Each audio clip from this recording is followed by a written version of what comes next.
Kainin natin.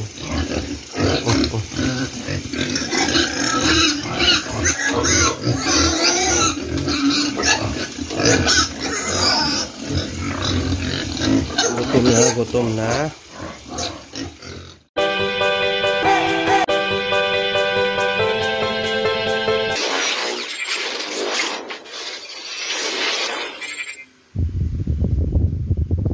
Hello mga kabagis, magandang hapon. And for today's video, pag-uusapan natin kung nasa grower stage na ito yung ating mga alagang fatteners.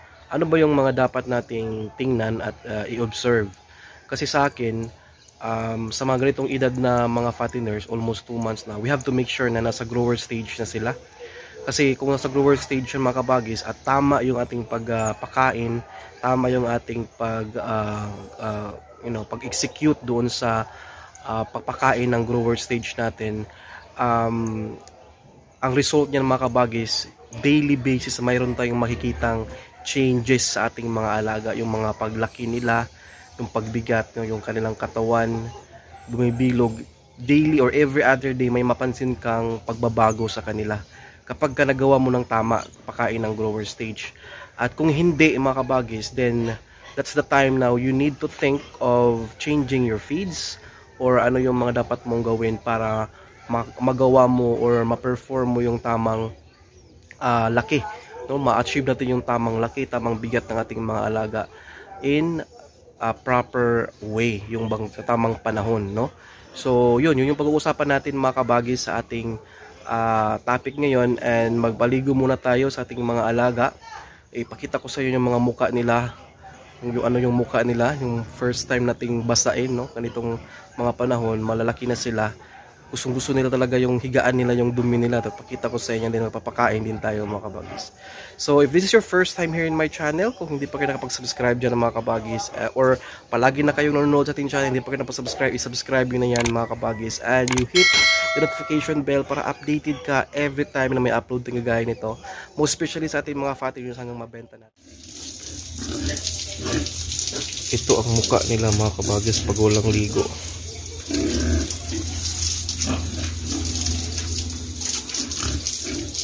Yan. Ang dumi.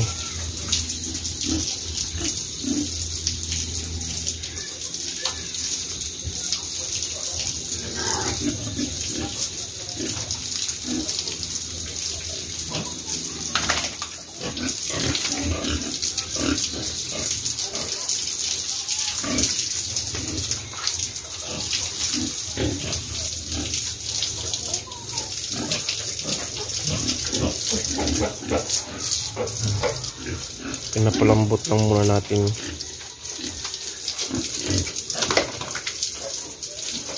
Kukuskusin ko yan maya kabagis. Hindi ko na lang mabidyuhan pagkuskus natin kasi yung hirap mag-video.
Ganito kalaking mga alaga natin, mag almost 2 months na sila sa inyo mula pagkabili. Anytime pwede na yung paliguan, mga ganyan, kahit gabi mga kabagis. Before kayo matulog pwede nyo yung paliguan para malamig yung pakiramdam nila. malinis din yung kulungan, hindi sila matulog sa dumi.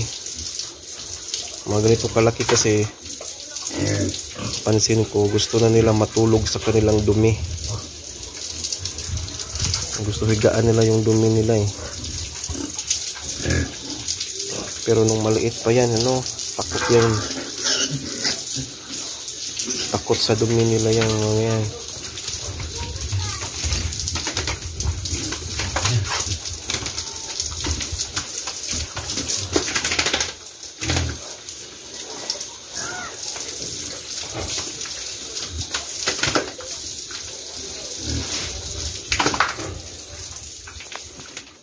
Ayan na sila mga kabagis. Tapos na nating malinisan. Ayan ang mga muka.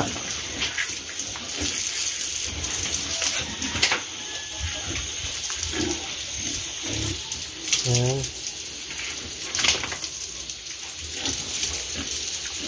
Pansin nyo may maraming mga kagat sa lamok ang mga katawan.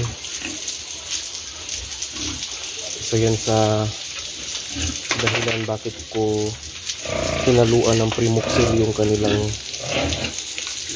pampurga kahapon na latigo. At may ubo yung iba. Okay lang naman yan. Yan yung gawain ko mga kabagis noon pa. At wala namang may nag-comment kasi na daw, baka daw ma-stress o hindi naman. Matagal ko nang ginagawa yan. Kapag ka lang may mga ganyan, may mga sugat. At bihira lang ako gumagamit ng Primoxil mga kabagis. Talagang mabilang lang.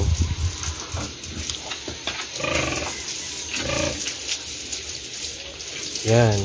Yan sila. Nakuha na rin natin yung mga dumi doon.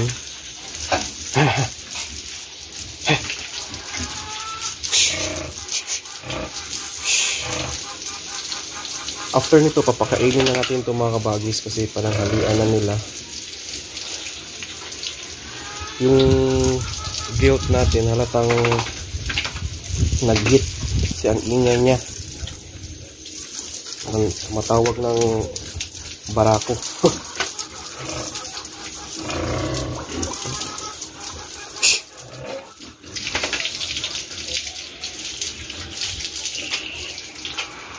Alright, yun na sila. Ito, maglagay ako ng tubig dito sa kanilang drum.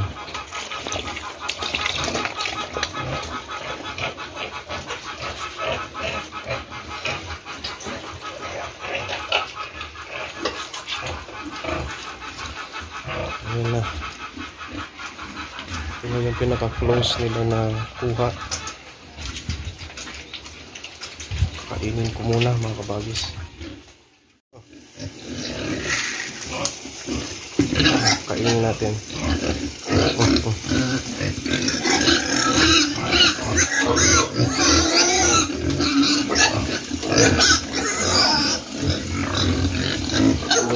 Gutom na.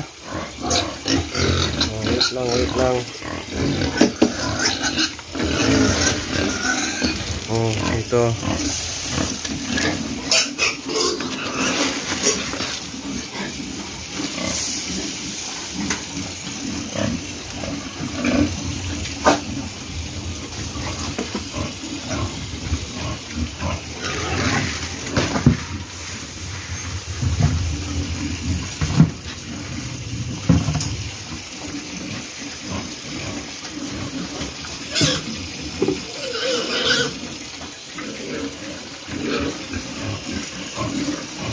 Gutom na.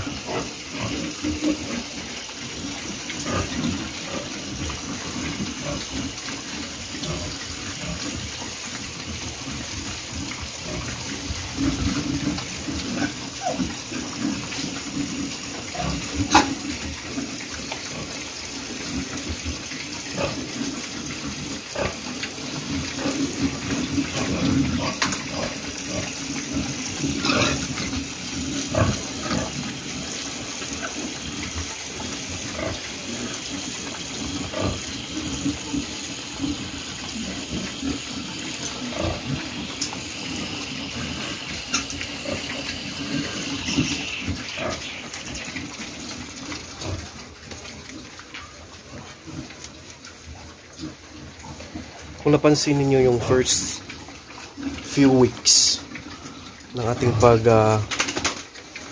bili nito mga kabagis, ito yung pinakamaliit, itong durok. Sa ngayon, siya pa rin yung pinakamaliit pero humahabol siya sa mga malalaki na. Humahabol siya.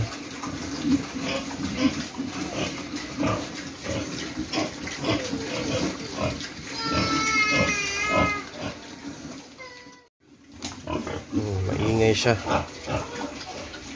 Hanap siya ng kanyang barako.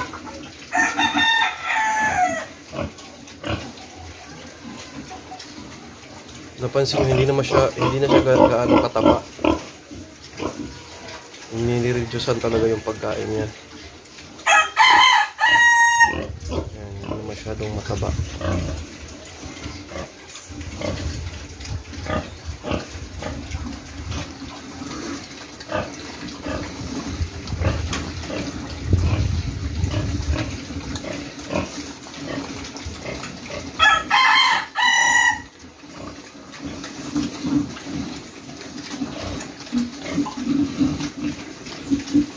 So sa ganito mga kabagis na almost 2 months na yung inyong mga alaga, yun lang yung gusto kong ma-recommend at ma-emphasize na dapat nasa grower stage na kayo sa mga ganitong edad para talagang hahataw sila ng hahataw na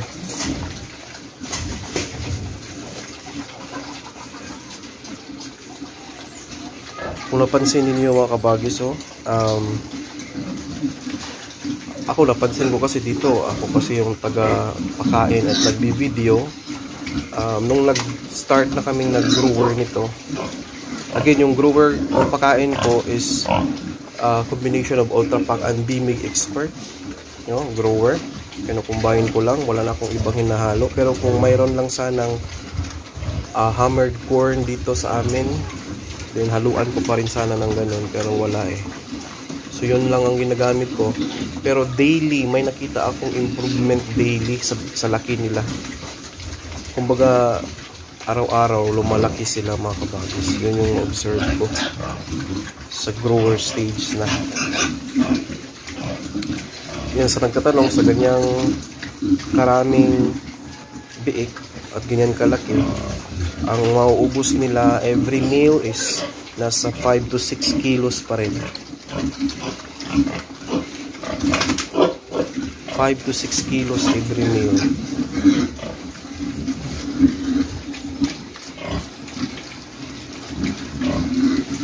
Minsan may bigyan ko ng 1 kilo, so maging 7, minsan lang. Pero yung normal na ubos na pagkain nila is 5 to 6 kilos sa ngayon, sa mga nagtatanong.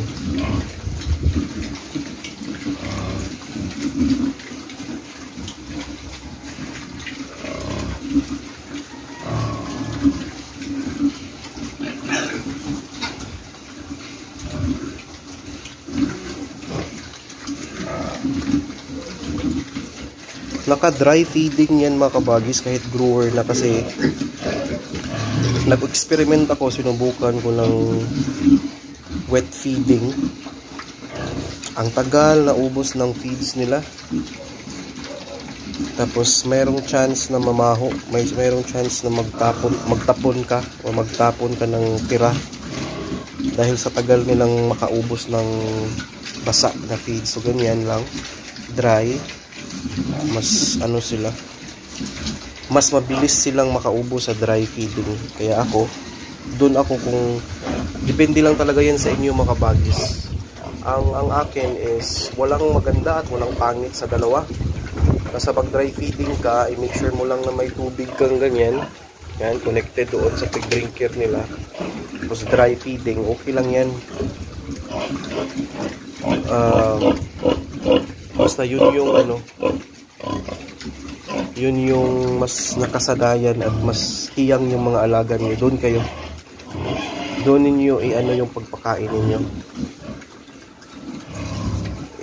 Focus. Huwag yung i-change ko to sa wheat feeding kasi itong sinabi ni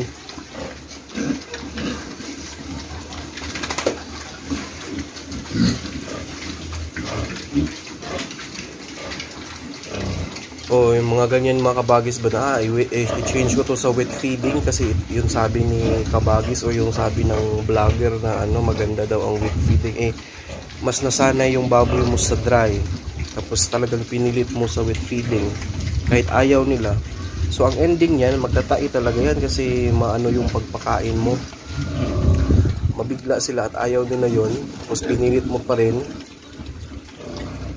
mga ilang araw. So magka-problema. So kung saan lang sila hiyang, i-try mo i-introduce in one day kung mapansin mong ayaw talaga. Ang purpose naman natin yan is kung saan sila banda mas mabilis makaubos. Kung makaubos sila ng mabilis sa dry, then dry kayo. Kung mabilis naman silang makaubos sa with feeding, yung talagang mag-aagawan sila, with feeding kayo. Pero kung talaga, sa observation lang talaga yan mga kabagis. Observation and application. Saan ninyo nakita, saan ninyo na mas hiyang ang mga alaga ninyo, din doon kayo mga kabagis. Yun lang yung aking suggestion dyan. Hindi sa sinabi ni Atal Pulano na mas maganda si wet feeding, mas si dry. So nasa sa inyo lang talaga nila kung mas saan hiyang yung mga alaga. Go tayo doon. Alright. So yan mga kabagis, no? Thank you so much for watching.